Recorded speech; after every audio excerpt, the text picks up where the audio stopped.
બે દિવસ પહેલાં કોંગ્રેસના કેન્દ્ર લેવલના નેતા એવા રાહુલ ગાંધીજીએ એક નિવેદન મહારાજાઓ ઉપર એટલે રાજવી પરિવારો ઉપર એમને એક ટિપ્પણી કરી. એમની ટિપ્પણી પ્રમાણની કરી કે રાજાશાહીના અંદર રાજવી પરિવારો અને ક્ષત્રિય સમાજ એમને ઠેસ પહોંચે એવી એક એમની નિવેદન કરવામાં આવ્યું કે ગમે ત્યારે જમીનું હડપી લેવાની એક માનસિકતા ધરાવે છે રાજવી પરિવારો. આ એક મુદ્દાને એક રાજવી પરિવારના સદસ્ય તરીકે, એક ક્ષત્રિય સમાજના દીકરા તરીકે આ મુદ્દાને સ્પષ્ટ શબ્દમાં હું વખોડી કાઢું છું. રાજવી પરિવારોનું બલિદાન, તપ, ત્યાગ, તપસ્યા આ દેશ માટે અદ્ભુત રહ્યો છે. એવું કહેવું કે રાજા રજવાડાઓ ગમે ત્યારે એમની પ્રજાની મિલકતો હડપી લેતા એ સ્પષ્ટ જાહેર કરે છે કે આ નેતાને એમનો ઇતિહાસ પૂરી રીતે ખ્યાલ નથી, આ દેશનો ઇતિહાસ પૂરી રીતે ધ્યાનમાં નથી.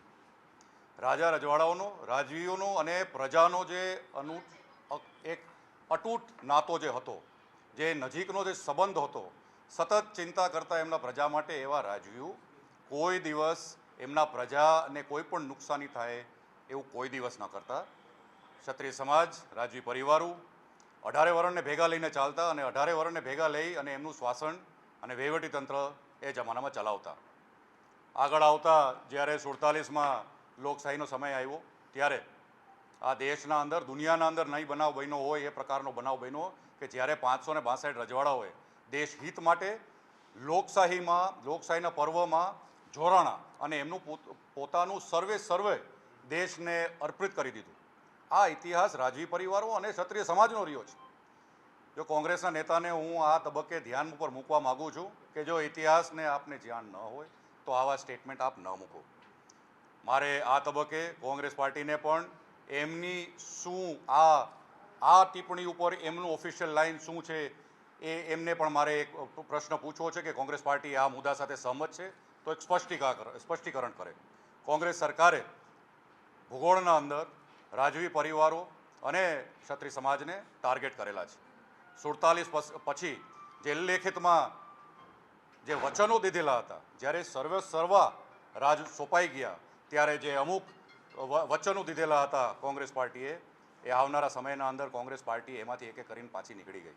સાલિયાણા હોય કે પછી વિશેષ જે પણ લેખિતમાં ડોક્યુમેન્ટેડમાં જે વિશેષ જે પણ અધિકારો દીધેલા હતા એ બધાએ સાલિયાણા સાથે 70ના દાયકામાં કાઢી લેવામાં આવ્યા.